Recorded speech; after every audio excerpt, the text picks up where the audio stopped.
Greetings! You're watching Septum Sen vs. the World. I'm Septum Sen, and in the honor of X-Strike's 15th anniversary, and the fact that I am redoing my movie reviews, we are going to be reviewing their first film, River City Rumble. Now, according to my new review system, I have to look at several points before I review something. The first is I have to watch the entire contents of this, because I'm not just grading the movie, I am grading the release. So I'm going to grade the release on a similar scale that I grade movies. 1 to 10, 1 is, this is a crappy release. 10 is, this is an awesome release. Now, release gradients, I'm not going to explain that. You guys are here for the review, and that's what I'm going to give you. So for those of you who don't know what X-Strike Studio is, I'm going to include their webpage down below, their Facebook, which is still active by the way, and on their page is their store, which allows you to hook up with a lot of cool goodies, and I've even heard rumor that this film is going to be re-released sometime next month. So, well worth getting ahead of time, you know. Also, we did a video just talking about X-Strike in a retrospect. You can also see that down below. So let's get started.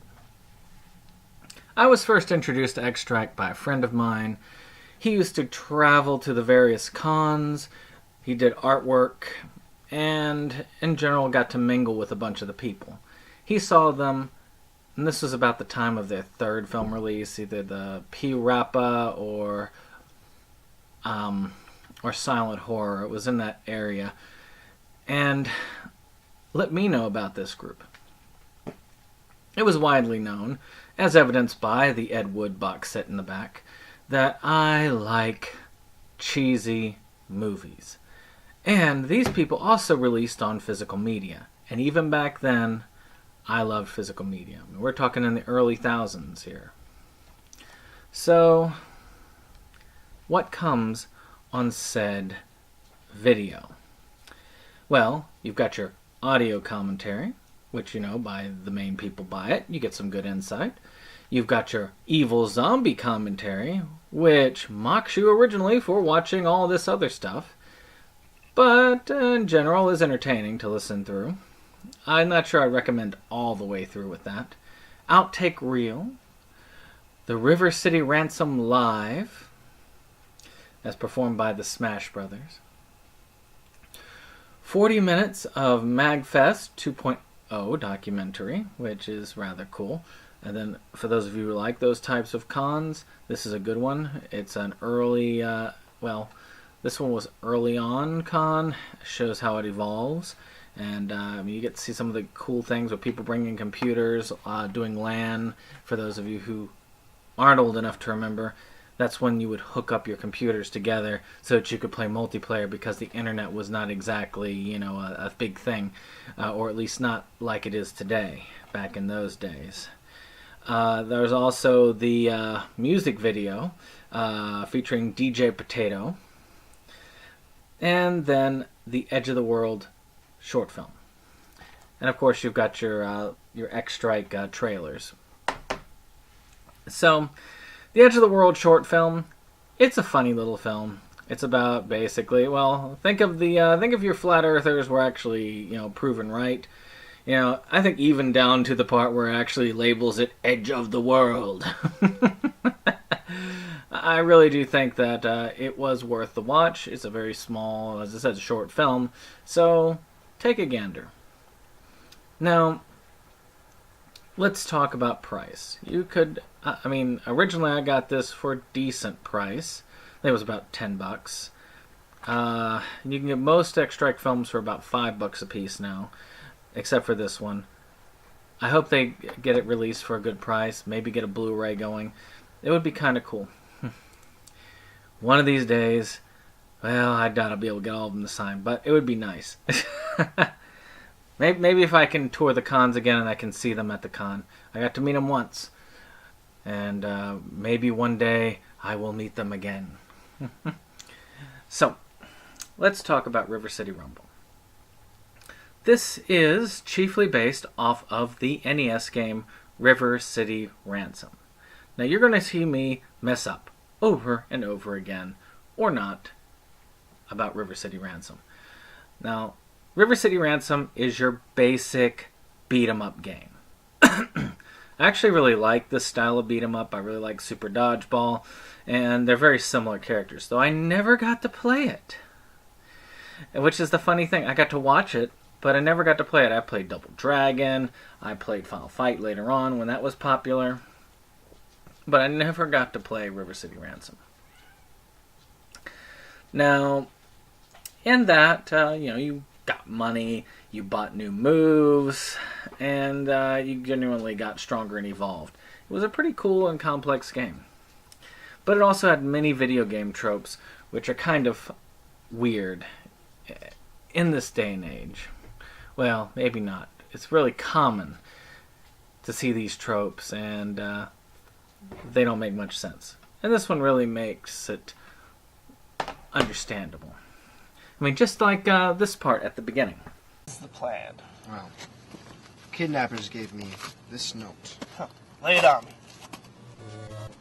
I hold your city captive and Ryan's girlfriend hostage. With my gangs of students and evil bosses, nobody can stop me now. Meet my demands or else. P.S. Alex and Ryan. If you interfere, you'll be in for the fight of your lives. Slick. How weird. We were just talking about this very type of thing earlier. Yes, the irony is amazing. Let me see that. I mean, it's really cool seeing the scrolling lettering, but, what sense does that note really make when it comes to overall content in this? What does he really want? It's just, here, jump through these hoops. Rescue your girlfriend. So this follows our two heroes as they fight the roving gangs of the schools, and in order to get up to the top tier gang where the girlfriend is captured. Each gang is demarked by a color of shirt. According to one of the commentaries, on the spectrum of light is how they go up. So, therefore, a clear shirt would be the one that would be the king of all shirts. Though there weren't any clear-shirted people. Commanding them is Slick. I think it's Slick. Well, either way, he is a dastardly villain who is trying his best to get revenge. But we don't know why. And that I won't ruin. So as they go through and have some wacky adventures, poking fun at the genre as they go along, they finally manage to get to the final fight. But can they win? You'll have to find out. So, what is the good in River City Rumble? Almost said Ransom there. For what they did, I heard that this film was funded for about $500. Now that's pretty impressive. I mean, we're talking early 2000s. $500 was like $50,000. No, it wasn't. $500 was pretty much like $500 is now. It bought what you could. It bought some shirts. It bought a couple of things, maybe food items, but not really enough to warrant a full movie. But the acting jobs, though yes, there are some B-movie acting jobs in this film, there are some surprisingly good ones mixed in. I was expecting all of the acting to be meh. But no, it was actually surprisingly good in a lot of places. I was quite impressed. Now, I'm not going to say this was Shakespeare or A-budget movies, but I could see where they are getting at. and I could tell that these characters are somewhat believable for what they're doing. Also, the jokes. Many of them do land on point. I mean, seeing some little effects where the guy actually takes the belt, uses it as a whip, and then whips it right around, right around his waist. I mean, like this.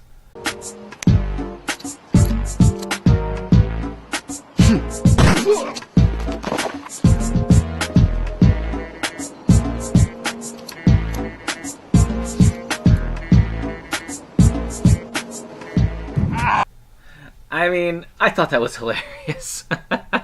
And just different things like the girl showing up, providing information, and then poof, gone. Power up or you will be in great danger. Power up? We can't exactly become black belts in an afternoon. I don't know. Say, how do you know all this stuff anyways? Well, I'm kind of Slick's girl. Kinda Slick's girl? I am Slick's girl, but I'm on your side. Look, I gotta go. Be careful. That was weird. Just like in the games. Or let's look at the absurdity of being knocked into a hole in the wall where there is an oddly placed shop with items that we need to actually progress. I won't be showing that scene because of reasons, but you're wrong.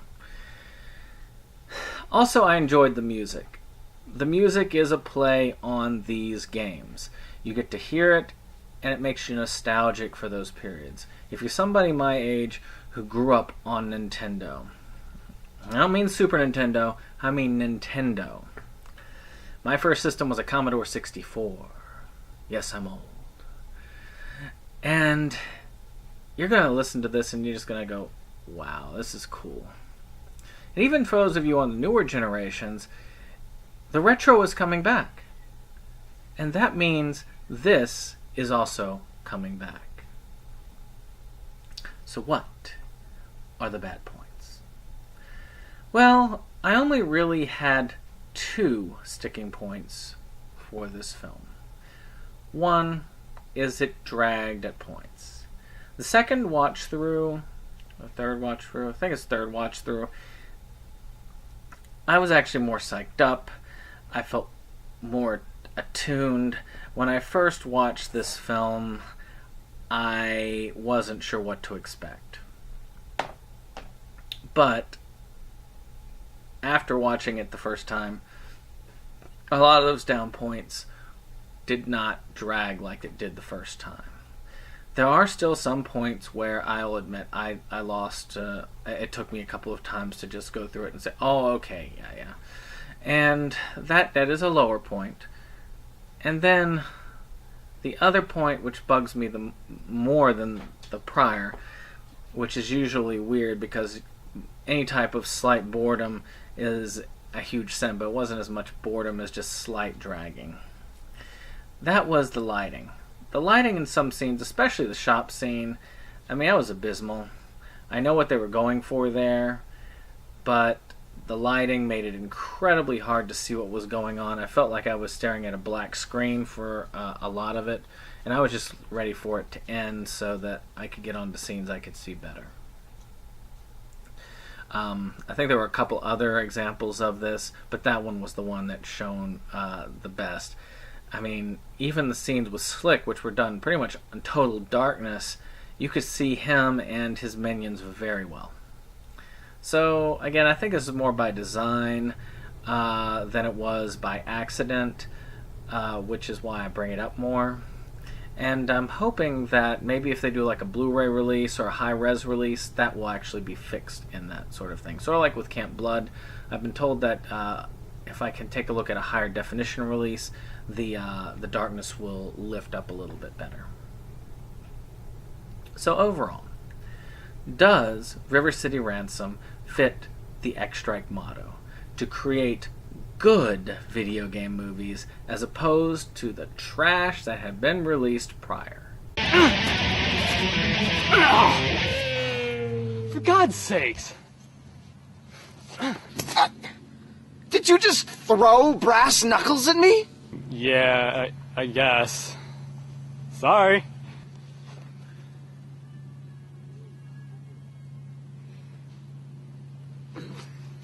Yeah, well, I'm gonna get going.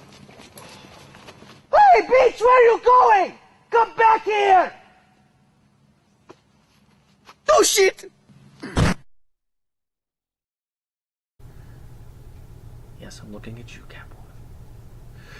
Catwoman. The answer is yes. I hold this as a good video game movie. I give River City Rumble a 7 out of 10. Great movie.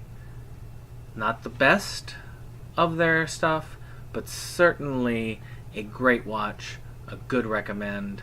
YouTube does have the whole thing on it, so you can see it. If you do get a chance to purchase it, get a copy of this for yourself. I think, like I said, they are going to release something in April. I think their 15th anniversary is April 20th, so take a look at it. And let's talk about the DVD, because I said I would rate the DVD too. The first commentary was pretty entertaining and mostly insightful. Gave me a few interesting tidbits, much like the pancake being like a oatmeal cookie with syrup on it. I mean, they're nice little tidbits. Gave me a slight insight into it. Not Criterion level insight, but I'm not expecting Criterion level insight. But it did give me more respect for the filmmakers and more respect for the film.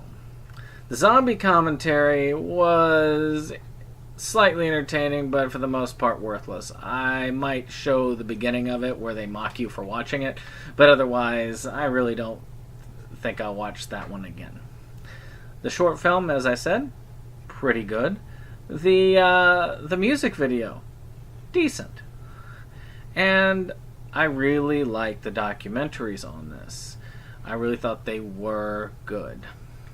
And of course, it's great to see what types of films are upcoming.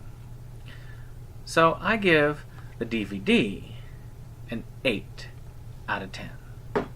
Well, I hope you found this useful. And if you want to watch more, click on that subscribe button. Of course, if you like our video, hit like, subscribe, and comment.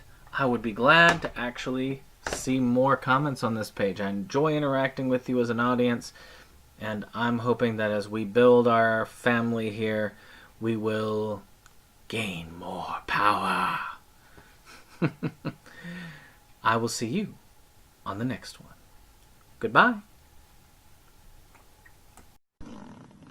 Oh! Huh? Oh! Ah! Ninja!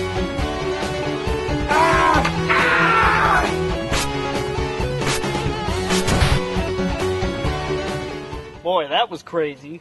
I thought I'm sure you thought that you had left me at the end of this video. Well, for those of you who did stay around, this is a new feature I'm going to do at the end of each of my reviews, where I go down the list of people I am subscribed to, I talk about their channel, I put a link to their channel in the area down below, and I talk a little bit about them. So today, we're going to talk about 98 D-Make. Now, this guy's channel is all about taking newish games, showing a nice little package, and presenting them as if it was done in the style of long ago.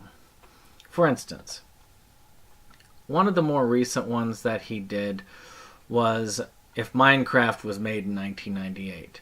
It's very cool looking, and it kind of shows you how they made games back then. This guy has an excellent grasp on, well, just generally on how things work. The most recent video was the PT video, as if it was made in '98. And again, very cool. Many of his videos actually do end with the character dying and you losing. But he goes from the 90s to the like late 90s, like the PlayStation era, to the Game Boy era, to the Nintendo era. I mean, he actually has a Cuphead if it was made in 1992. So I recommend you check it out. He's got a new game that he's releasing. It looks like a PlayStation psychological horror called B-Void. I would check him out and hopefully encourage him to keep updating, because he hasn't done so in a little while, and I would love to see more from him. So that's our fill-in for this time, and I will see you with another one on my next review. Ta-ta.